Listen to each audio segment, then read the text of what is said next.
Time now for your forewarned weather with Nate Larson. All right, we're seeing a bit of wash, rinse, repeat weather for areas like Price. More clouds again, some storms it looks like off on the horizon. You can see some of those rain bands that are coming down off on the distance. We've had time lapses the last few days showing some active conditions as moisture still moving through the area. This is a view from Castledale. We mentioned some of the thunderstorms that formed over the central mountains drifting into Castle Country. You can see some of those threatening clouds. We're seeing some showers there.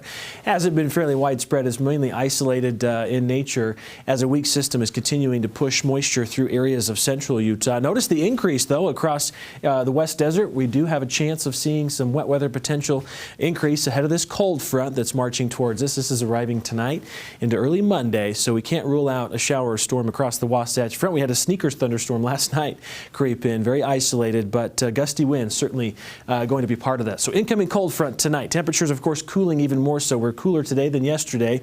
We'll be a good 10 degrees cooler than today tomorrow. Isolated showers are expected, fairly widespread overnight, but becoming isolated, and the temperature is really up and down. Typical in springtime, but we've got a good mix of temperatures for at least northern Utah, southern Utah getting in on some of those temperature swings as well throughout this next week. Here's a look at the precipitation potential. So again, heaviest moisture concentrated across the western Uintas, some of the central mountains, the Book Cliffs, the Wasatch Plateau, but all areas along the Wasatch Front have a good chance of seeing some wet weather potential for tomorrow, mainly isolated in nature Monday and Tuesday. A break Wednesday. Another storm system dropping in Thursday into the end of the week could keep a slight chance of some showers in store. So maybe enough to just ruin a good car wash later in the week. But with this current feature, we're watching fall down or move southeast out of the northwest is going to continue to usher in some of those changes. This is Monday. Storm system moves through into Tuesday, keeps wet weather potential in place. By Wednesday, more of a zonal flow kicks in. Should help keep us on the drier side of things. But then here's that next trough models are hinting at for Thursday into Friday. Doesn't dive quite as far south. Could generate, though, a chance of some showers. Temperatures start to rebound as we get into the weekend. Putting the models into motion, you can see some of the showers models are hinting at towards the late afternoon and evening.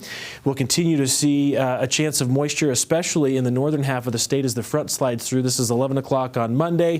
Fairly widespread moisture along the initial front. As it moves southeast, we'll see those showers become more scattered and isolated across the state, heaviest in the south and southeast corner of the state Monday evening, with more popcorn showers behind the initial front as that storm rotates through. Some wraparound moisture into early Tuesday, but I think by Tuesday afternoon a lot of the storm pushes east, and we'll just see a chance of showers Tuesday morning with clearing conditions by the afternoon. Temperatures again dropping quite a bit. Storm threat areas shaded in green have a risk of seeing some lightning strikes out there. Models hinting at maybe a good 1/4 of an inch of moisture up from yesterday's forecast, but versus just a 1/10 of an inch. Temperatures, of course, cooler to 60s across much of northern Utah, 60s, 70s, even some 80s across southern Utah, 85 or so for St. George. We'll throw in a slight chance of moisture by the afternoon as the front moves through. We drop to 80 on Tuesday, rebounding to the mid-80s. That's average high temperatures. Wednesday, Thursday, partly cloudy on Friday, and then broken clouds into Saturday, breezy winds, but mainly on the dry side of these storms, at least for lower Washington County. Some isolated showers along the Wasatch Front, 63 to 64 Monday into Tuesday. I think our best shot of any rain on Tuesday will be before noon. Partly cloudy on Wednesday. We bounce back to 75 ahead of this next storm system that slides in on Thursday, dropping us back 10 degrees cooler, 64 for the high.